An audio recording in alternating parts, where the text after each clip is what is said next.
Well, hello again. I welcome you back to my channel. My name is Kendrick. I am K1 Creations. I am K1 the Prophet. God made me his brave heart and his grateful heart. I normally don't film this close, but it has been raining lately, and then the wind all of a sudden just picked up. So I have to position this tripod with my feet. So I hope I'm not offending you by being so close to the camera lens. Once again, I am the brave heart and the grateful heart, and I am grateful that God made me these things. I give him all the honor, glory, and praise. I give him absolutely, unequivocally all of the credit. There is no way that I could be here or would be here without him, without his grace, without his mercy. I do not say this to impress anyone. I do not say this for anyone to feel offended. I do not say this for anyone else to feel like they have to say these things. There has never been a greater, bigger, more important topic to me than talking about God. This is a fact. No matter how far you go back, what people you go dig up, he is all that I am. So that being said, I have a scripture to share with you. This is taken out of the book of Job. Job, the 13th chapter, 1 through 16. Thank you. Look, I have seen all this with my own eyes and heard it with my own ears, and now I understand. I know as much as you do. You are no better than I am. As for me, I would speak directly to the Almighty. I want to argue my case with God himself. As for you, you smear me with lies. As physicians, you are worthless quacks. If only you could be silent. That's the wisest thing you could do. Listen to my charge. Pay attention to my arguments. Are you defending God with lies? Do you make your dishonest arguments for his sake? Will you slant your testimony in his favor? Will you argue God's case for him? What will happen when he finds out what you are doing? Can you fool him as easily as you fool people? No, you will be in trouble with him if you secretly slant your testimony in his favor. Doesn't his majesty terrify you? Doesn't your fear of him overwhelm you? Your platitudes are as valuable as ashes. Your defense is as fragile as a clay pot. Be silent now and leave me alone. Let me speak and I will face the consequences. Yes, I will take my life in my hands and say what I really think. God might kill me, but I have no other hope. I am going to argue my case with him. But this is what will save me. I am not godless. If I were, I could not stand before him. So I want to thank you for that, letting me share that. There was an interesting part when he says, you physicians are worthless quacks.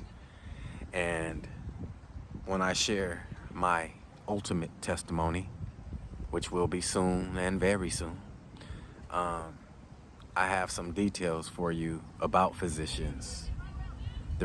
One of the reasons why I don't really respond to common people that go against me is because I know that there are higher forces that are against you as well, like judges, doctors, and people of rank and positions. So the commoners really have no impact if you're a conscious, aware person. And a commoner, to those that may not be familiar with that term, is in some countries where they have royalty that runs the world and runs that nation, royalty, they have commoners, kind of like Meghan Markle and her husband. She was a commoner, he was a part of royalty, so he had to relinquish his royalty to wed with a commoner. And he decided to walk away from his royalty to be with a commoner. So to me, which I was born with this awareness that I didn't have to study it to learn it, I was always looking at people as commoners or consciousness. one or the other. I didn't necessarily connect consciousness to royalty, but I'm grateful for these things. So thank you for letting me share that scripture. I hope that was helpful to you in some way, form, or fashion as the world turns and awareness rises. I am not here to impress. I did not originate consciousness. I didn't originate chosen ones. No humans being did. We all make the world more colorful. My intentions are pretty simple. They are pure. They are righteous. The same love, care, and concern that I have shared with many people. To those that have been watching me for the past year or however long it's been, I have always had the same type of kindness and love for others and always offered to assist those. And I didn't just do this out of my own judgment. God has always led me to do these things. That's why if I was disappointed in the outcome, it was him that I cried out to. Because it's not like I was just bored, didn't have anything to do. I expect to do the same things that I've done, just on bigger scales, on bigger levels. There was an anonymous donor. This was a few years back. And they donated $25 million to the Los Angeles Children's Hospital. And that touched my heart. I really thought about it deeper than I thought I would. It had a huge impact on me. I guess I felt that I would have that opportunity or be in that position. But there were two things that stuck out to me and made me wonder. And that was their connection with God and their compassion for others. Because those two things I felt when I thought about myself that would enable me to do something like that on that level. And I strive to get to that point to where I could be a blessing on that level. I don't really worry about what's done wrong to me. I just think about how I can impact the world in positive ways in the future. I've always waited for God because I felt trained, I felt prepared. There was no other logical explanation for me to endure the things that I have endured. And even though I have been classified a chosen one technically, I often say that I had to do the dirty work. And the dirty work has a lot to do with the attention and the hatred that I get, because I pretty much perfected their walks. I pretty much was able to endure these things and just brush it off my shoulders, whether it was God or myself. I do want to clarify my opinion of pride, because there is no such thing as pride to a non-physical being. The car won't make you feel better than anyone. That's why you could go get you a regular car. Your jewelry won't make you feel better than. None of these things will make you prideful. What makes a conscious being prideful is the presence of God within them. That is the only pride. And God does not have a physical appearance. So nothing physical is going to make this being proud. But I don't know if I can make others understand that. In a month and a half, I will be at 20 years with no mother. And that is mind-blowing to me, because to be honest with you guys, 20 years was my goal. And I was like, I don't know how I'm gonna make it all of these years without her. The only love that I have known, the only source of support that I ever really had on that level. Never had a praying relationship, a spiritual relationship. Just going to church with common-minded people was not, I didn't grow from that. From people it's just like singing the same songs every day. That's all that was like, singing. They sing the same songs every day. But as far as their hearts and growing and really growing in understanding and their relationship, their connection expanding, getting stronger, and being able to visually see it in people. I wasn't around these types of people at the churches that I was affiliated with. And also being a spiritual being, having a human experience, being a male, meeting women and other men of the church, in the church, and how they associated with the women, their desires with the women. But I was just a member. With the awareness that I had, it shaped my perspective of the men. They were more physical than myself. But I never let that throw me off. I've always tried to stay in my own lane and rely on my own understanding and abilities. So I hope everybody's well. I just wanted to come on here and send you some love, send out some positive energy, send out some words of encouragement and good ingredients for life.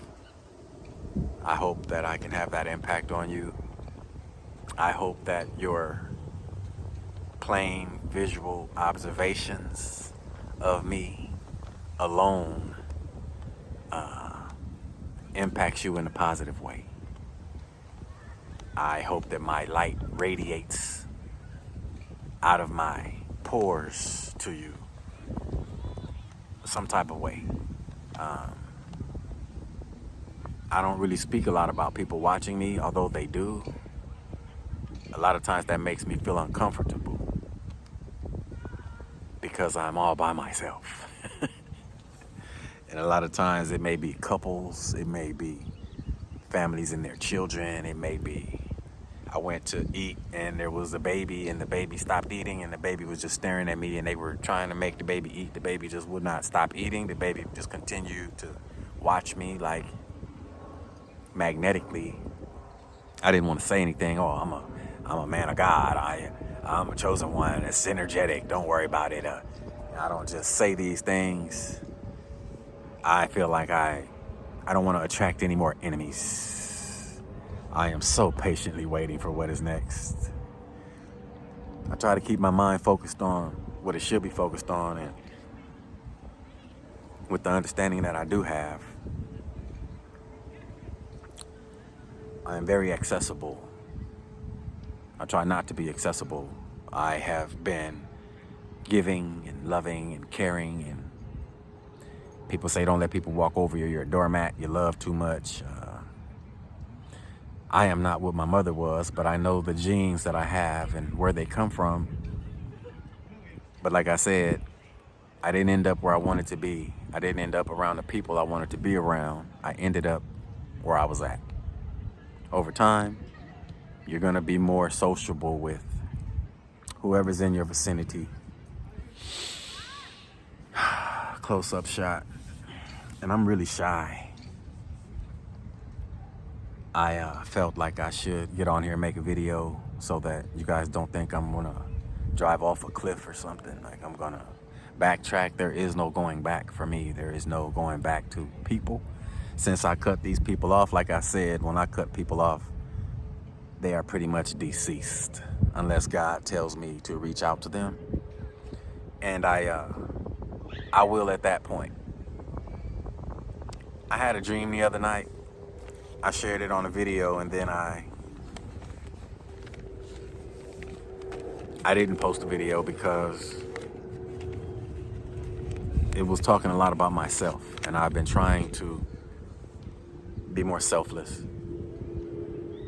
and also trying to prepare my mind. But in this dream, it was about forgiveness and understanding. The part of the dream that I think he wanted me to share was about the forgiveness part, and the understanding was for myself. This was a lengthy dream. It was about 45 minutes. And he was emphasizing the importance and the urgency of this forgiveness for me in particular, and making me aware of many things like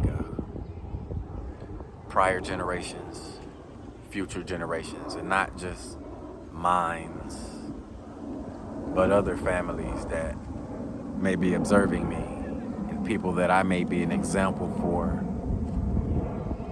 that may be experiencing these same things I'm experiencing right now. So it was intense. And this dream started with me and him on a seesaw. We were on a seesaw. Every dream or encounter that I have with him is direct. It's not me in situations or me and other people. It's me and him directly, like a coach. And we were on a seesaw, and he was explaining to me the importance. And in this dream, I was much more involved. A few dreams that I had started having before the warfare picked up, and it kind of impacted my rest. I was more in tune to the dream. I was more argumentative.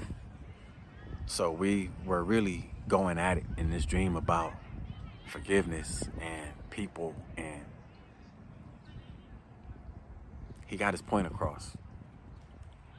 This dream was like a forgiveness trial, if you will, with opening statements and closing arguments, and he was representing his case, and I was arguing, but it wasn't really an argument. I just wanted details, and I understand now. So I think that the purpose of the dream, and the reason I want to share it, is because for others, I want you guys to understand that if there's anybody that you have not forgiven, and the way the world is going right now, we don't know how long we're going to be here. We don't know what is coming. When COVID-19 hit, it took many lives, whether it was false or whatever the case. Many lives were lost. And whatever should happen next could be worse than that. So we don't know what position we'll be in, or if we'll have food, or if we'll have internet. We don't know what could happen. But everybody is sharing. The world is changing. And we have another election year coming up, which the last election, we had the January 6th situation. So it should be evident that things can get out of control in these coming years. And forgiveness is a big deal. Something as small as that could change God's mercy and grace on you. Even if I'm the person that you don't forgive or haven't forgiven yet, I ask you to forgive me right now. I apologize to any and everybody that I've ever offended or impacted in a negative way. It was not my intentions. All of this has been by design and wiring. I call it a divine wiring because I never knew anyone that knew the things that I knew, or felt the ways that I felt, studied the things that I studied at those times intentionally. I just observed. So this dream was very intense. It was like a tug of war. And I was trying to pull back, like, no. And God always wins. I'm never against him. I just want him to help me understand. I thought that all of my training was over. But I'm recently learning that it was not over. So I can get that out of my head. I may never be done being trained by him, but I am so grateful for this life, for his chastisements, because I feel amazing. I sleep good. I'm no longer surprised by my levels of peace and joy that he gives me. I expect it. But I don't want to forget about this dream. It is very important that we forgive, including myself. I have forgiven everyone that has ever wronged me, or I would not be here. He clearly made his point to me, and I want to ask that he forgive me right now. of all my sins and continue to steer me in the right direction and direct my path and pick me up when I may slip and fall. And I encourage you all to forgive if there's anyone that you have not forgiven, because you may not have a chance one day. You may be in a position where you wish you could reach out to someone and forgive them. And for me, the second part was the understanding why it was necessary for me to forgive, because I've always waited for the second half of my life. And when you get to a certain point, that's when he reveals new information to you. And part of me making it here and being made aware of all of these new things coming into my life, I have to forgive intensely, totally. I have to bury all of those memories of what was done to me. And I can do that. And my argument wasn't about not forgiving, it was just about how to deal with those moving forward. Do I have to be putting myself on a plate, handing myself over to those that want to eat my energy? And the answer was no. A firm no. He gave me details on how to deal with it. My discernment is on point. It is ironclad. It is razor sharp. I just have to trust it. Like I said, I'm still doing all of this by myself. This is not a complaint. I just can't imagine how awesome I could be with any type of partner. I remember in elementary, we used to play basketball, and me and this other guy were like the best, so we could never be on the same team because nobody would ever beat us. We would blow them out. No matter what other three we had, it would be a blowout. So we had to be on opposite teams. And to be honest, since then, I don't think I've ever had a partner. I know I haven't that wasn't jealous. And I say this respectfully because I haven't had any partners that I desired long term. Some women that I was with, I wasn't even into them. So it didn't matter their opinion of me or what, if I was their first or fifth or 10th favorites in anything. That didn't concern me.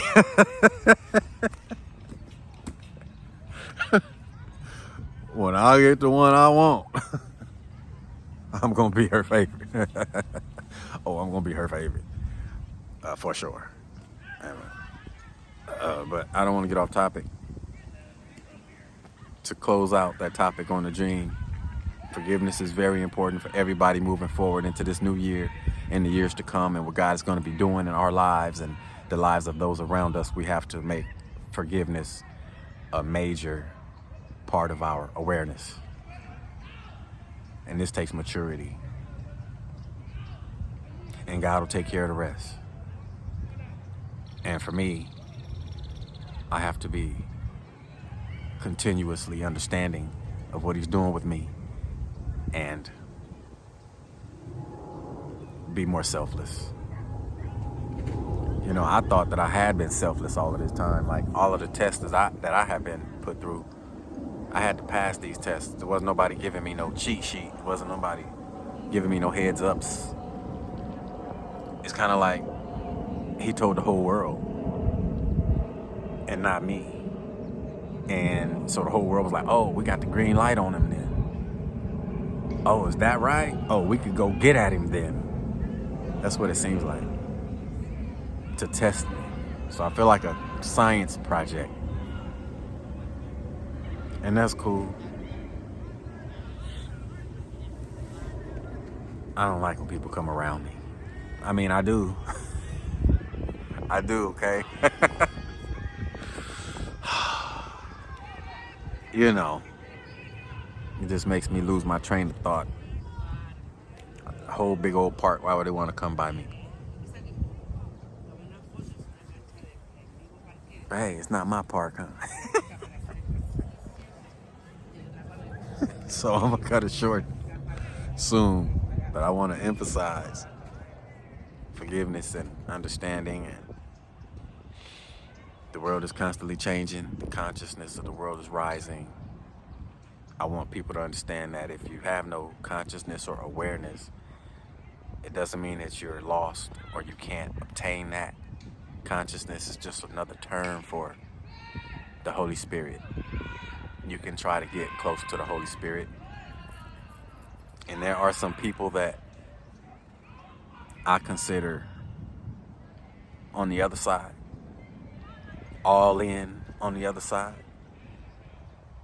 I used to think that there was nothing that God could do for them, but I would never underestimate God or what He can do in the lives of others.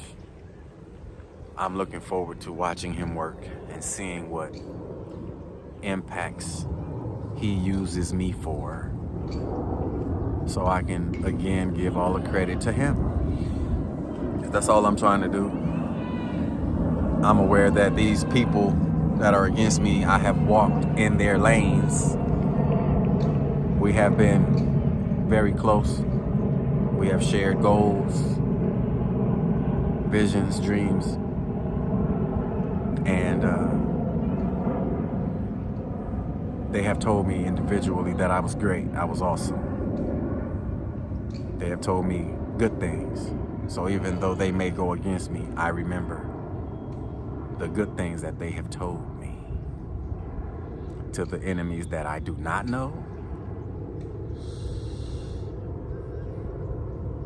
I just want you to continue to mock me, but make sure you keep God in it.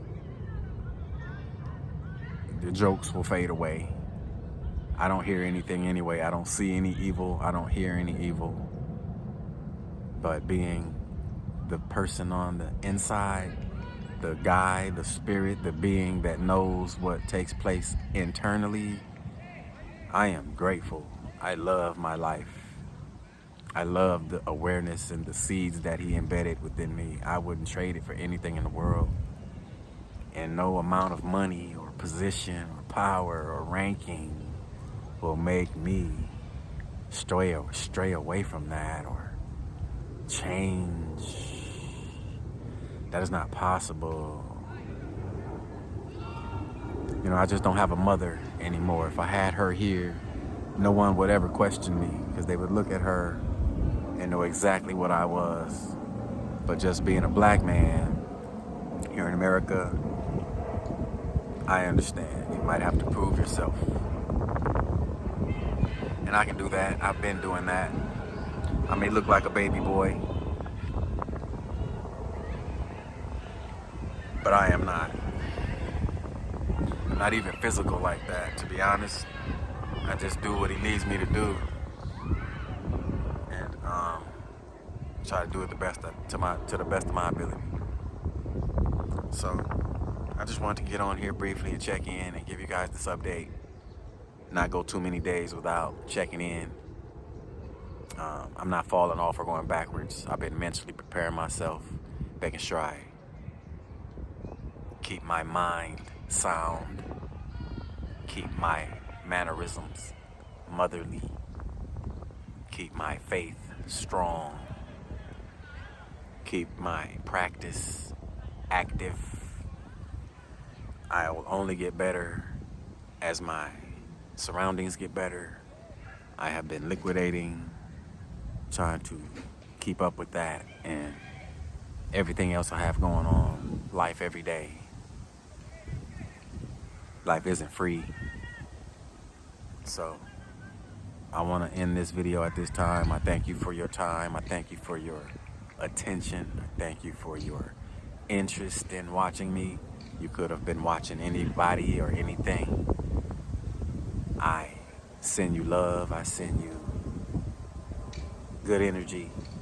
I send you well wishes. I send you compassion. I hope I encourage you. I hope I inspire you. These are my intentions. That being said, May God bless us all.